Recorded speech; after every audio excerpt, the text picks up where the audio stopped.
Welcome to the UCSF Sports Medicine Podcast, 6 to 8 weeks, Perspectives in Medicine. During our program, we continue to cover a variety of hot topics in the sports medicine world and more. Welcome, everyone, to our Sports Medicine Podcast, 6 to 8 weeks, Perspectives on Sports Medicine. I'm Dr. Nirav Pandya, also joined by Dr. Brian Feeley and Dr. Drew Lansdown. It's been a rough weekend for Bay Area sports, with the Warriors getting thrashed by the Kings and the 49ers continuing their kind of mediocre season with another loss to the Arizona Cardinals. So I think this would be a great time for us to kind of recap some of the injuries that kind of impacted the 49ers season and what it means for them heading into the offseason. Particularly with potentially some changes coming along the way. So potentially the first question, Brian, I have for you is Brock Purdy exited the game December 30th against Denver, reporting a burning sensation in his hand. Obviously had surgery with UCL reconstruction on that side in the past. What exactly do you get concerned about any athlete who's had elbow surgery before and then starts complaining of numbness, tingling, burning sensation, potentially near that region of surgery or kind of lower down in the hand?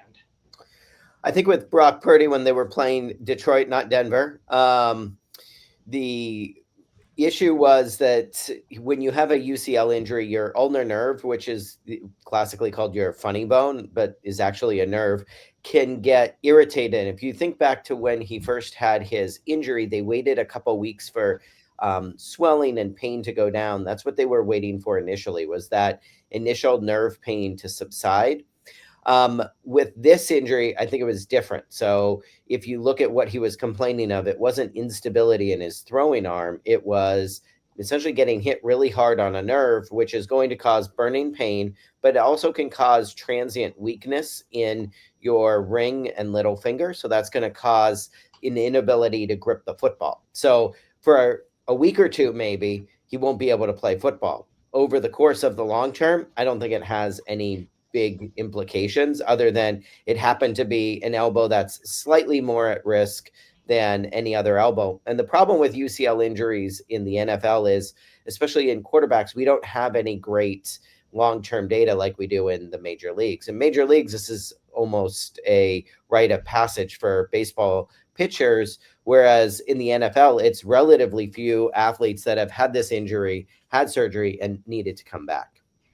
Yeah, I think one of the interesting things is that, beyond the throwing motion is that we just don't have good data for how people do after contact, to go back to contact sports with this. So, is this normal? Like people who have UCL surgery and they get repetitive contact, they're going to have more ulnar nerve symptoms. And obviously during surgery, Drew, maybe you can comment on this. There are things that you potentially can do to the ulnar nerve during surgery. Can you maybe talk a little bit about what's done to the nerve during surgery? Right. And I think the big thing is that all of those structures are so close together at the elbow. So the UCL and the ulnar nerve are, just within like a couple centimeters of each other. So what I think is concerning is like when one is injured, it's like, well, that trauma could be to the other structures in that area too. So, anytime you have a nerve problem in a throwing athlete, like it may be that they have some ligament damage, some instability, things like that, that lead to the nerve issue. Or if he gets hit in the elbow and the nerve takes that energy, it's like, well, is his UCL okay? So I think that's where that concern comes from. And then during surgery, there are times where the nerve is unstable, and so we can surgically move it. There are times where the nerve is tight, and then we can release the pressure around it, so decompress the nerve. It's just there are other additional procedures that can be done that limits that risk of having nerve issues later on if that's one of the primary issues going into it. But I don't think there was ever any report of him having any nerve issues like with the prior surgery. So this probably is just like that one-off, got hit. But it's just his history that makes it a little more concerning than, somebody else that never had that happen before. Exactly. And speaking of concerns, I think one of the big things that a lot of 49ers fans had coming into the season was Christian McCaffrey kind of came into the season with bilateral Achilles tendonitis and seemed to kind of come back and rested and rehabbed and got back on the field and then suffered that PCL injury. Brian, what concerns should we have for a player with a non-operative PCL coming back and potentially in the context of him having kind of more of a chronic issue with his Achilles tendonitis as we look in the offseason? Yeah, I think backing up a little bit, the ACL and PCL we treat almost totally differently for athletes and for everyday people. Your ACL is inside the joint, but doesn't have a lining around it. So when you tear it, it doesn't have any ability to heal. Your PCL, which sits behind the ACL, has kind of this little lining or synovium around it. So when you get certain injuries to the PCL, especially when it's an isolated injury, it has its own ability to heal if you can brace it kind of in the right position for the knee. So you have the ability to essentially scar your PCL, heal, and do fine afterwards. So the main part with that short term is, can you feel good enough within like 2 to 3 months to start reconditioning? And most people can around 2 to 3 months. That, unfortunately for McCaffrey, meant he misses the season, but should be able to start rehabbing during the season or during the offseason. Long term, the question is, does he have any residual knee instability? So some people with PCL injuries will have their knee feel like it's a little bit more unstable than the other side. But the reality is that's the minority, not the majority of people. So most people will tolerate a little bit of PCL instability absolutely fine. In fact, there was an old study in the early 2000s that looked at the incidence of undiagnosed PCL tears going into the NFL Combine, and they found that 2% of NFL athletes or NFL-bound athletes actually had an undiagnosed PCL injury because it's so common in people that fall down on their knees so much. So I think long-term for his PCL injury, I don't think it's a big deal. I think for his chronic Achilles tendinosis, it really depends on how he responds to the offseason. This was something that bothered him for an entire offseason before. If he can really get it rested, rehabbed, and it isn't affecting him in training camp, then I think he's set to have a decent season. I think if he comes in and he's still saying, gosh, this is bothering me still, then I would be concerned, and I'd be happy to have Garendo or other backup tailbacks lined up and ready to go. Absolutely. And kind of on the same lines, you talk about PCLs with McCaffrey, kind of his teammate on the offense, Brandon Aiyuk, suffered an ACL injury and an MCL injury. In general, Drew, what are we looking for in terms of timelines in general? And what are things that could potentially push back a timeline for an athlete coming back from one of these injuries? Yeah, so typically it'll be at least 9 months from surgery before he's back on the field competing and playing. And that's really like the quickest that I think most people would feel confident in getting someone like him back to that high level. It can always be delayed by just progress with strengthening. Like sometimes the quad doesn't recover as quickly, even in like the highest level of athlete. You can always have things like swelling that come up, or other issues that just slow down that process that you can't really push through. I forget when exactly his surgery was, but somewhere in that 9 to 12 months range, which should put him back for training camp beginning of the year. They also usually you'll look for these people to have like a ramp up period. And so like it may be that he's kept out of, a lot of training camp preseason, but just gradually ramping up to, have that eye on being like really ready when the season starts. Yeah.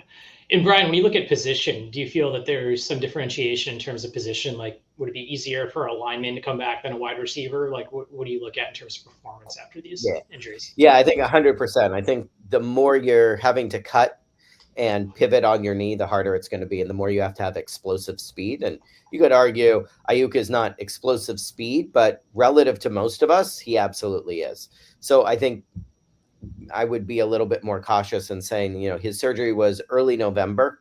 So I would say if he was back by game 1 next year, first, second week in September, you're doing fantastic. If it took him a few more weeks, I don't think that's a big deal. Yeah. And kind of speaking of return from surgeries, Dre Greenlaw made a return from Achilles. I think it was 10 to 11 months after his Achilles injury.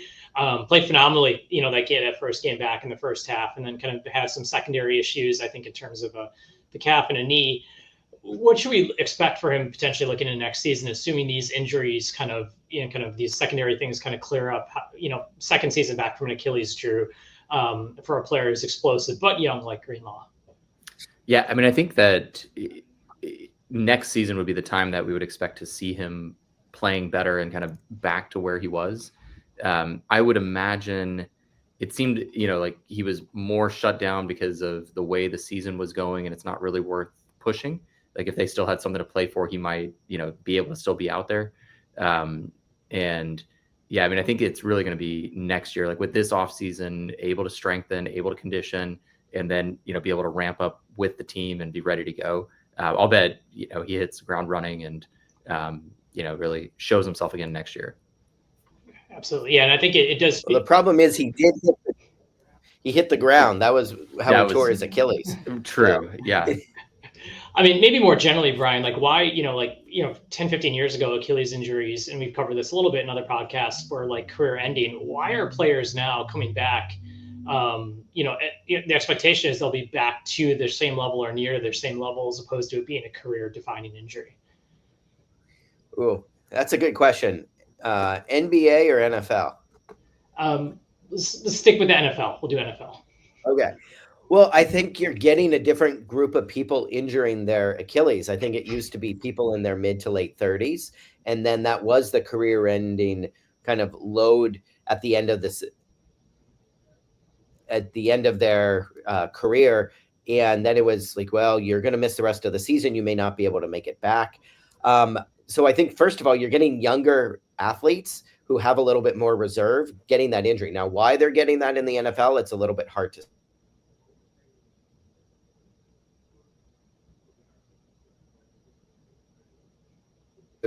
now younger athletes. And second, I think the techniques are less invasive. They're not non-invasive. You still have to make an incision, but I think that allows the soft tissues to recover a little bit better. And third, I don't think we're doing anything crazy with the rehab. I think sometimes the push in the past was accelerated rehab. And now if you look at Aaron Rodgers, Dre Greenlaw, it's like you get almost a year to recover. And I think that's really important, because if you're given that time to recover and then come back at 100% versus coming back really at like 60, 70%, I think it's easier to come back versus trying to push it when you're not really as good, especially if you were a little bit older. Exactly. And then I think, kind of the last group of 49ers injuries, we kind of put Debo Samuel and Trent Williams kind of in one group. I mean, both players who've not necessarily needed anything surgical, but have dealt with kind of wear and tear. Williams a lot with his lower extremities, and Debo kind of with a multitude of different injuries, potentially to the way that he plays.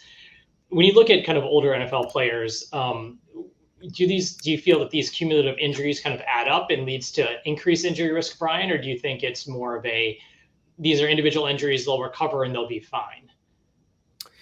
I think both. I think it really depends on the injury. So if you said next year Debo gets an ACL tear, I think you treat that as a new injury. But I think these little cumulative injuries, especially in the ankle and knee, start adding up. So my concern, for instance, for Trent Williams, who's had an ankle sprain, I think every year that he's been with the 49ers, is what does that ankle look like? Is it starting to degenerate a little bit? Is it more that he's got chronic structural problems in the ankle that, he's over 300 pounds. He's putting a lot of force on that ankle. Is it just something that's not going to hold up to the rigors of a 17, 18, 19, 20 game season? Or is it a new injury where it's something that just needs a little bit of rest? And if you look at what Debo's injuries tend to be, they tend to be a wrist injury that's more of a wrist sprain, rib contusions.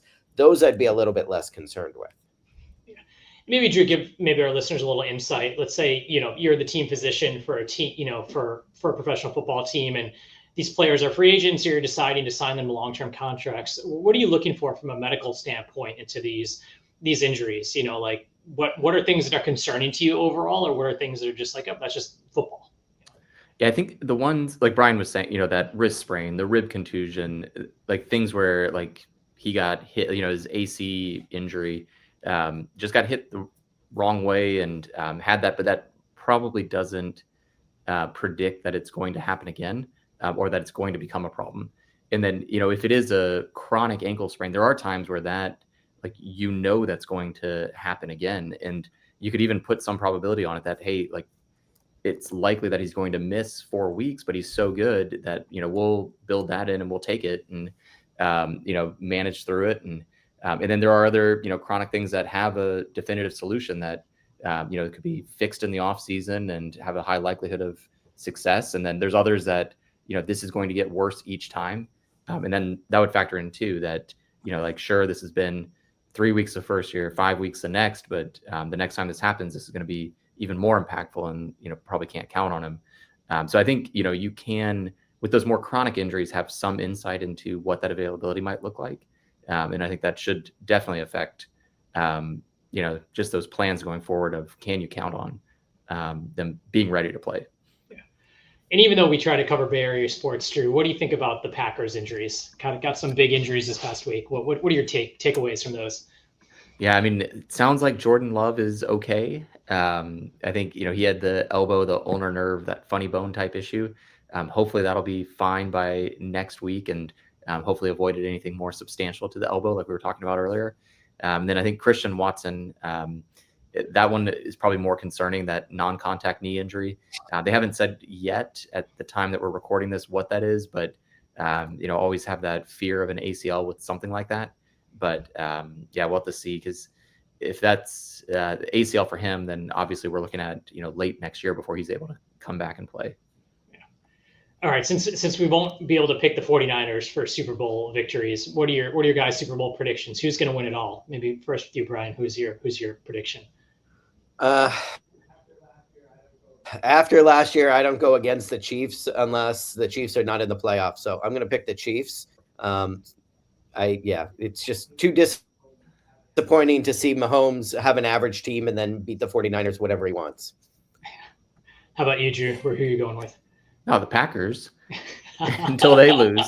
No, and if taking them out of it, I mean, the Lions, I think this might be their year. They seem to just keep going, and tough to stop with the way they look right now. Yeah, doesn't matter. Still seem to get it done. Fair. Yeah, I'm going with the Lions with Marin native Jared Goff. That's right. Leading some sort of Bay Area connection to a Super Bowl. So, so once again, guys, thanks for joining the podcast. 6 to 8 weeks perspectives on sports medicine. Listen to us wherever you listen to your podcasts: Amazon, Spotify, Simplecast, Google Podcasts. Listen to us, download, and check us out at 6to8weekspodcast.com. Thank you. Thanks for listening to the UCSF Sports Medicine Podcast, 6 to 8 weeks, Perspectives in Medicine. What do you think of this topic? Connect with us now. In addition to finding our contact form, you'll also find our social media links and our entire 6 to 8 weeks episode archive. Help us grow our listenership by liking, subscribing, and sharing everywhere. We're eager to hear from you, and we'll be sending you more great thought-provoking content in less than 6 to 8 weeks.